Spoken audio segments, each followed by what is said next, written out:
स्वागत है आप सभी का ओपीएस न्यूज के हमारे न्यूज चैनल के ऊपर। और आइए बात करते हैं आज दिन भर के सभी कोरोना अपडेट्स को जानेंगे। लॉकडाउन देश में कहां फिर से लागू हो चुका है, इसको लेकर एक सबसे बड़ी खबर आपको बताएंगे। साथ ही दोस्तों कोरोना की वैक्सीन को लेकर भी बहुत अच्छी खबर आ रही है। वैक्सीन के थर्ड फेज के ट्रायल को लेकर काफी अच्छे नतीजे निकल कर आ रहे हैं, उसको लेकर अपडेट जानेंगे। सीरो सर्वे में भी क्या खुलासा हुआ है ये भी आपको बताऊंगा। होम आइसोलेशन को लेकर भी कुछ नए नियम लागू हो चुके हैं, वो भी आपको जानना चाहिए। कोरोना को लेकर एक बहुत ही बड़ी बेहद चौंकाने वाली बात भी सामने देखने को मिल रही है, वो भी मैं आपको बताऊंगा। साथ ही दोस्तों कोरोना को लेकर किस उम्र में आपको किस हिसाब से अभी कोरोना काल में डाइट का पालन करना चाहिए, डाइट लेनी चाहिए, इसको लेकर भी एक्सपर्ट वैज्ञानिकों की क्या राय है। आपकी उम्र अगर 10 से 20 साल है, 20 से 50 साल है, 50 से 100 साल के बीच में है, तो आपको क्या क्या खाना चाहिए, उस हिसाब से डाइट प्लान को लेकर भी अपडेट जानेंगे अपन इस वीडियो में। कोरोना को लेकर कुछ दुखद खबरें भी हैं, हमारे देश में कुछ बड़ी हस्तियों की मौत होने की भी खबर मैं आपको बताऊंगा। साथ ही कोरोना को लेकर वैज्ञानिकों की रिसर्च में एक बेहद नई बात निकल कर आ रही है, वो क्या आखिर जानेंगे एक एक करके आज के सभी कोरोना अपडेट्स को इस वीडियो में। बिल्कुल बने रहेगा मेरे साथ और एकदम पूरा लास्ट तक देखते रहिएगा। सबसे पहले बात करते हैं पहले अपडेट की। छत्तीसगढ़ की राजधानी में एक सीरो सर्वे कराया गया और इसमें खुलासा हुआ कि 14% लोगों में ही कोरोना के खिलाफ एंटीबॉडीज अवेलेबल है, यानी कि 86% का वायरस से सामना ही नहीं हुआ। जी हाँ, राजधानी के 13.6% लोगों के शरीर में कोरोना से लड़ने वाले एंटीबॉडीज मिले, अर्थात वायरस का इतने लोगों पर अटैक हुआ और इन लोगों के शरीर में कोरोना वायरस के खिलाफ एंटीबॉडी भी बन गई, जिसने उन्हें सुरक्षित कर लिया। ये खुलासा राजधानी में पिछले सप्ताह ICMR की तरफ से कराए गए एक सीरो सर्वे में रिपोर्ट में खुलासा हुआ है। इस रिपोर्ट का आशय है कि राजधानी के करीब 86% लोगों का अभी कोरोना वायरस से सामना हुआ ही नहीं है। इसके अलावा खबर है दोस्तों बड़ी ही दुख भरी, आपको पता होगा कल ही कोरोना वायरस से जूझ रहे मशहूर गायक SP बालासुब्रमण्यम जी का निधन हो चुका था। आज उनका अंतिम संस्कार होने जा रहा। अपनी मखमली आवाज से 5 दशक तक लाखों प्रशंसकों के दिलों पर राज करने वाले मशहूर गायक SP बालासुब्रमण्यम जी का शुक्रवार को एक निजी अस्पताल में निधन हो गया। कोरोना वायरस की चपेट में आने के बाद उनका वहाँ इलाज चल रहा था। MGM अस्पताल ने एक बयान में कहा कि 74 वर्षीय गायक की हालत गुरुवार को काफी बिगड़ गई थी और आखिरकार 1:04 पर उन्होंने शुक्रवार को अंतिम सांस ली थी। बालासुब्रमण्यम जी अब तक 40,000 से ज्यादा गाने गा चुके हैं। आज उनका अंतिम संस्कार किया जाएगा। हम सभी की तरफ से भावपूर्ण अश्रुपूरित श्रद्धांजलि उनके लिए, भगवान उनकी आत्मा को शांति दे। और इसी बीच अगली खबर दोस्तों, छत्तीसगढ़ राज्य में कोरोना के 2942 मामले सामने आए, जहां अब तक संक्रमितों की संख्या 98,000 के पार पहुंच चुकी है। देश के कुछ ऐसे राज्य जहां बहुत ज्यादा मामले चल रहे हैं, उनमें से एक है छत्तीसगढ़ भी। इसके अलावा खबर देखिए, कोरोना वायरस को मात देगा क्रिकेट। अब इस देश में भी इंटरनेशनल मैचों की वापसी तय हो चुकी है। जी हाँ, कोविड-19 की वजह से इंग्लैंड के अलावा किसी भी देश में इंटरनेशनल क्रिकेट नहीं खेला जा रहा, लेकिन अब इस देश ने इंटरनेशनल क्रिकेट मैचों के आयोजन का भी फैसला कर लिया। दरअसल कोरोना वायरस की वजह से खेलों को बहुत नुकसान हो रहा था, खास करके क्रिकेट वगैरह में। और इस समय इंग्लैंड में हालांकि 2 महीने पहले इंटरनेशनल क्रिकेट की वापसी हुई है, बाकी देशों ने भी खेल को पटरी पर लाने की कोशिश शुरू कर दी है। न्यूजीलैंड सरकार ने देश में अंतर्राष्ट्रीय क्रिकेट शुरू करने की इजाजत दे दी है, यानी कि कोरोना के कारण मार्च के बाद से न्यूजीलैंड क्रिकेट ने इंटरनेशनल क्रिकेट नहीं खेला है। और ऐसे में अब न्यूजीलैंड क्रिकेट ने एक बयान जारी करके इंटरनेशनल क्रिकेट की वापसी की पुष्टि कर दी है। तब हालांकि सभी रूल्स और प्रोटोकॉल को फॉलो करते हुए मैचेस क्रिकेट खेले जाएंगे, लेकिन कुल मिलाकर के इंटरनेशनल मैच वापस शुरू होने जा रहे हैं। चलिए साथ ही अगली खबर है दोस्तों की, बिहार चुनाव में कोरोना संक्रमित वोट डाल पाएंगे या नहीं, आखिर इलेक्शन कमीशन ने इस पर क्या बंदोबस्त किया, मैं आपको बताता हूँ। दरअसल आपको पता होगा चुनाव आयोग ने बिहार विधानसभा चुनाव के लिए तारीखों का ऐलान कर दिया। कोरोना महामारी के बाद ये दुनिया का पहला सबसे बड़ा चुनाव भी होने जा रहा। पूरे आयोजन पर कोरोना का असर साफ देखा जा सकता है। चुनाव आयोग ने इसे देखते हुए पूरी तरह से सख्त नियम भी बना दिए। वहीं कोरोना संक्रमित मरीजों के लिए आखिरी के 1 घंटे में वोट डालने की विशेष व्यवस्था की गई है। अधिकारियों के मुताबिक मतदान केंद्र में उसी व्यक्ति को प्रवेश दिया जाएगा जिसके शरीर का तापमान सामान्य होगा। चुनाव आयोग ने कोरोना संक्रमण से बचाव को लेकर जारी गाइडलाइन में साफ कर दिया, यदि किसी मतदाता के शरीर का तापमान 2 बार जांचने के बाद भी सामान्य से ज्यादा मिलता है तो उसे वोट डालने से तत्काल रोक दिया जाएगा। ऐसे लोगों को टोकन देकर मतदान के अंतिम समय में वोट डालने का मौका दिया जाएगा। हर मतदान केंद्र पर थर्मल स्क्रीनिंग की व्यवस्था होगी। इसकी जिम्मेदारी स्वास्थ्य कर्मचारी या आशा वर्कर के पास होगी। तो कुल मिलाकर के सिस्टम कुछ ऐसे रहेगा कि जो कोरोना संक्रमित व्यक्ति हैं या जिनके शरीर का बॉडी टेम्परेचर ज्यादा है, तो उनको लास्ट में 1 घंटा, यानी कि 6-7 बजे तक अगर चुनाव होंगे तो 6 to 7 PM उनको लास्ट में, पूरे दिन के चुनाव खत्म हो जाने के बाद लास्ट में 1 घंटा उनको अलग से चुनाव देने का मौका दिया जाएगा, जिसमें कोरोना संक्रमित भी आ गए या हाई टेम्परेचर वाले पीपल भी आ गए। ठीक है ना। चलिए बात करते हैं अगले अपडेट की। लेकिन दोस्तों अगले कोरोना अपडेट्स जानने से पहले आप मुझे नीचे कमेंट करके जरूर बताएगा कि आप कौन से जिले में रहते हैं। आपके जिले का नाम इस वीडियो के नीचे कमेंट बॉक्स में लिखिए फटाफट से, ताकि मैं पर्टिकुलर आपके जिला प्रशासन की तरफ से आने वाली खबरें भी आपके मोबाइल तक पहुंचा पाऊंगा। चलिए बात करते हैं अगली खबर की। तो पहले से ज्यादा खतरनाक होता है मरीज पर कोरोना वायरस का दूसरा अटैक, डराने वाला है ये नया रिसर्च। जी हाँ, इतने दिन हम ये सोचते थे दोस्तों कि एक बार अगर कोई व्यक्ति कोरोना से ठीक हो जाए तो उसके शरीर में सिंपली है कि कोरोना की एंटीबॉडीज बन जाएगी, यानी कि उसके बाद उस व्यक्ति को या तो कोरोना फिर से होने का खतरा बिल्कुल ही खत्म हो जाता है, या तो होगा अगर खतरा तो कम रहेगा, राइट। हम सभी यही जानते थे, लेकिन वैज्ञानिकों की जो रिसर्च में पता चला वो वाकई में आपको डरा सकता है। लेकिन मेरा मकसद आपको डराना नहीं,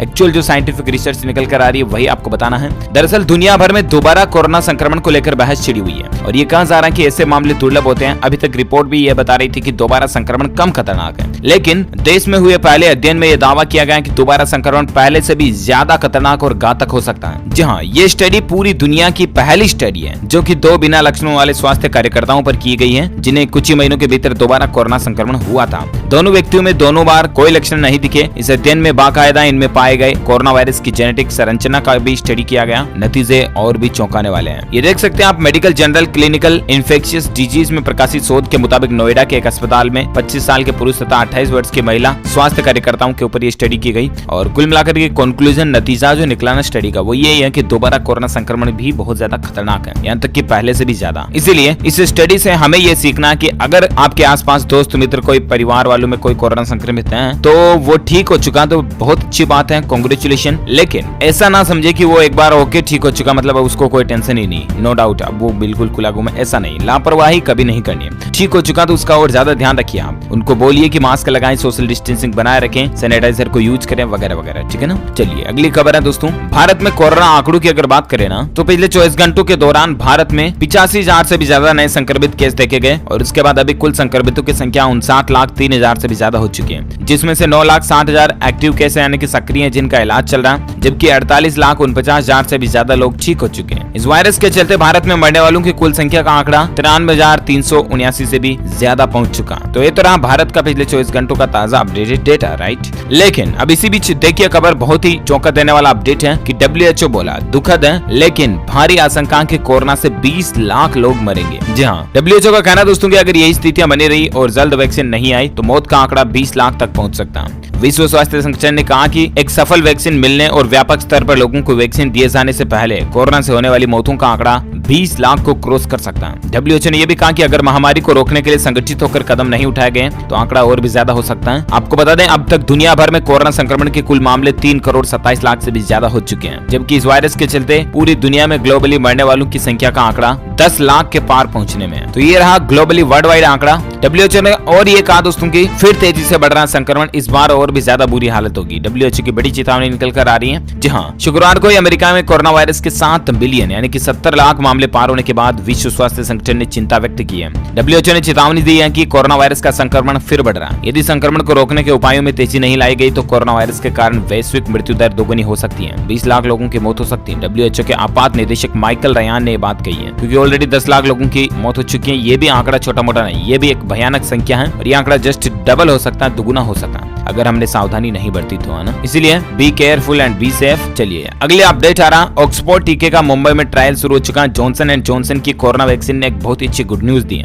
वो क्या मैं आपको बताता हूँ। कोरोना की वैक्सीन को लेकर 2 अच्छी खबरें हैं यहाँ पर। एक तो ऑक्सफोर्ड यूनिवर्सिटी के रिसर्चर ने एस्ट्राजेनेका के साथ मिलकर जो टीका बनाया उसका मुंबई के KEM हॉस्पिटल में आज से ट्रायल होने जा रहा है। शुरू में 3 लोगों को कोविशील्ड का टीका लगाया जाएगा। वहीं pharma company Johnson and Johnson ने शुरुआती ट्रायल के नतीजे भी जारी कर दिए। उनकी कोविड-19 वैक्सीन नोवेल कोरोना वायरस के खिलाफ मजबूत इम्यून रिस्पांस ट्रिगर करने में कामयाब रही है। इस वैक्सीन को AD26COV2.S नाम दिया गया है। ये ट्रायल 1000 लोगों पर किया गया था और अभी 3rd ट्रायल कोविशील्ड का टीका 3 लोगों को लगाया जाएगा। इनमें से हर वॉलंटियर का बीमा कराया हुआ है ताकि अगर ट्रायल कोई गलत रिजल्ट भी दे देता तो भी उनको इंश्योरेंस पूरा मिल सके। हर वॉलंटियर का 1 करोड़ रुपए का बीमा है। अगर ट्रायल के दौरान किसी साइड इफेक्ट से व्यक्ति की मौत हो जाती है तो परिवार को यह रकम मिल जाएगी। इसके अलावा वैक्सीन का कोई दुष्प्रभाव होने पर 50 लाख रुपए के मेडिकल इंश्योरेंस का प्रावधान भी है। शुरुआत में जॉनसन एंड जॉनसन की वैक्सीन की दोनों डोज देने पर वॉलंटियर्स को कोई भी नेगेटिव असर देखने को नहीं मिला और ऐसे में रिसर्चर के अनुसार वैक्सीन ने 98% पार्टिसिपेंट्स में एंटीबॉडीज डेवलप की हैं। शुरुआती ट्रायल के शानदार नतीजों के बाद कंपनी ने 60,000 लोगों पर फाइनल ट्रायल की शुरुआत भी कर दी है। इसके अलावा रूसी वैक्सीन स्पुतनिक वी अब जनता के लिए भी उपलब्ध होने जा रही है। ये भी एक अच्छी खबर है। रूसी मीडिया के अनुसार corona vaccine Sputnik V civil circulation में आ चुकी है। वैज्ञानिकों को पिछले महीने ही पैमाने पर उत्पादन की मंजूरी मिल चुकी थी, तो ये भी एक अपडेट चल रहा है। इसके अलावा कोरोना की एक और वैक्सीन ने गुड न्यूज दी कि आखिर कब तक मिलेगा दवा या टीका, जो कुछ भी है उसका भी अपडेट मैं आपको थोड़ा आगे बताऊंगा। और एक खबर देखिए आप, कोरोना संक्रमण को रोकने के लिए जोधपुर में 25 सितंबर की रात से वीकेंड लॉकडाउन लागू हो चुका है। जी हाँ, कोरोना के बढ़ते कहर के बाद कहां लॉकडाउन लगाया गया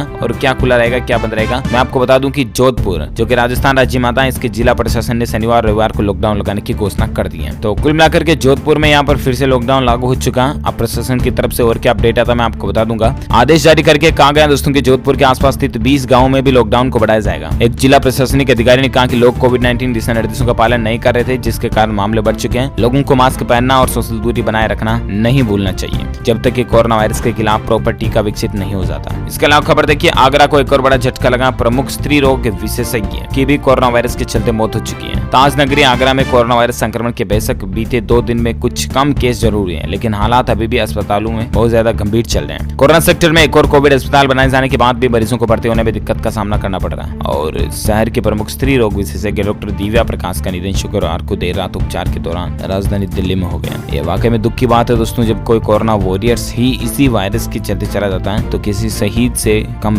नहीं होता है लोगों के दिलों में उनका दर्जा। भगवान उनको सुकून दे, शांति दे। चलिए अगली खबर है, एक दुखद भरी खबर देखिए। ताउम्र वायरस पर किया शोध, कोरोना से हार गए जिंदगी की जंग, डॉक्टर डोल का निधन हो चुका है। जहां बड़े ही दुख की बात है, उत्तर प्रदेश की राजधानी लखनऊ के संजीव गांधी आयुर्विज्ञान संस्थान से रिटायर्ड डॉक्टर डोल का निधन हो गया। SGPGI के माइक्रोबायोलॉजी विभाग के अध्यक्ष रहे डॉक्टर डोल ने ताउम्र वायरस पर शोध किए। वे कोरोना संक्रमित थे। डॉक्टर डोल के कोरोना संक्रमित होने के बाद 31 अगस्त को उपचार के लिए SGPGI में भी भर्ती कराया गया था, लेकिन ऑक्सीजन लेवल कम होने के बाद उनको वेंटिलेटर पर रखा और आखिरकार अब वो हमारे बीच नहीं रहे। ये तस्वीर आप स्क्रीन पर देख सकते हैं। बेहद जिंदा दिल इंसान थे, इनका हौसला देखिए। उम्र भर इन्होंने वायरसों पर ही रिसर्च की और आज आखिर कोरोना ही इनको ले डूबा। भगवान इनकी आत्मा को शांति दे, हम सभी की यही दुआ है। चलिए अगली खबर है, गुजरात में फीस में 25% कटौती करने को स्कूल राजी हो चुके हैं, लेकिन पेरेंट्स की मांग है कि 50% छूट मिले। दरअसल दोस्तों गुजरात में स्कूली बच्चों के लिए पेरेंट्स के लिए एक राहत की खबर है। वहाँ कई स्कूलों में फीस की कटौती के लिए स्कूल राजी हो चुके हैं। शिक्षा मंत्री और स्कूलों के संगठन के बीच गुरुवार को एक बैठक हुई। उसके बाद स्कूलों ने माना कि वह 25% तक कम फीस लेंगे, लेकिन अभी भी पेरेंट्स मांग कर रहे हैं कि आधी फीस ली जाए। देखते हैं और आगे क्या अपडेट आता है मैं आपको बता दूंगा। इसके अलावा मध्य प्रदेश भोपाल में होम आइसोलेशन वाले कोरोना मरीज टेली कॉलिंग से अब अपने प्राइवेट डॉक्टर से परामर्श ले पाएंगे। जी हाँ, मध्य प्रदेश की राजधानी भोपाल में लगातार बढ़ रहे कोरोना मरीजों के बाद जिला प्रशासन ने यहाँ पर फैसला लिया और कहा कि दोस्तों होम आइसोलेशन में रह रहे कोरोना संक्रमित मरीजों के लिए एक नई सुविधा की शुरुआत हो चुकी है, जिसमें होम आइसोलेशन में रहने वाले मरीज 10 से ज्यादा डॉक्टरों से टेली कॉलिंग से इलाज और अन्य जानकारी के लिए परामर्श ले पाएंगे। इसके लिए मरीजों को 750 रुपए का भुगतान डॉक्टरों को करना पड़ेगा। तो बिल्कुल मिलाकर के अच्छा फैसला है। चलिए साथ ही अगली खबर है कि कोरोना को लेकर एक चौंकाने वाली बात सामने आई है। जी हाँ, वो क्या मैं आपको बताता हूँ। दरअसल एम्स में centre for dental and research विभाग की एसोसिएट प्रोफेसर अमृता चावला के मुताबिक लंबी यात्रा अवधि के दौरान यात्रियों को एक ही हवा में सांस लेना होता है। कुल मिलाकर के मान लीजिए अगर आप किसी ट्रेन में या स्लीपर बस में वगैरह में लंबी यात्रा कर रहे हो, लॉन्ग जर्नी कर रहे हो, तो ऐसे में पता आपको, मान लीजिए आपके बॉक्स में आपके डिब्बे में 20-30 व्यक्ति बैठे हैं, ठीक है ना, सभी ने मास्क लगा रखा है, सभी दूर दूर बैठे, कोई दिक्कत नहीं है, ठीक है। लेकिन यहाँ पर एक सबसे बड़ा सवाल पैदा होता है कि सभी जो सांस ले रहे हैं ना, वो अगर डिब्बा बंद है, पैक्ड है, तो वहीं पर सारी हवा उन्हीं सब की वहां मिल रही है, राइट। जरा सा भी अगर 2 सेकंड के लिए भी किसी व्यक्ति ने मास्क खोला और सांस ली 1-2, तो उसके शरीर में अंदर भी वायरस जाएंगे और उसके अंदर अगर कुछ है तो वो भी हवा में मिलेंगे। पैक्ड बॉक्स है तो जाहिर सी बात है हवा के जरिए बंद कमरे की तरह होगा वो, तो जीवाणु विषाणु एक दूसरे के शरीर में बॉडी में ट्रांसफर होने की संभावना बढ़ जाती है। इसके अलावा मान लीजिए लॉन्ग ड्राइव के दौरान अगर आप कभी न कभी भोजन करते हैं तो भोजन के जरिए भी आपका मुंह खोलने के दौरान भी आपके शरीर में बैक्टीरिया विषाणु वगैरह जाने की संभावना रहती है, और इसीलिए आप लंबी यात्रा करने के दौरान मास्क तो 1-2 सेकंड के लिए भी ना खोलें, पहली बात तो ये, ठीक है ना।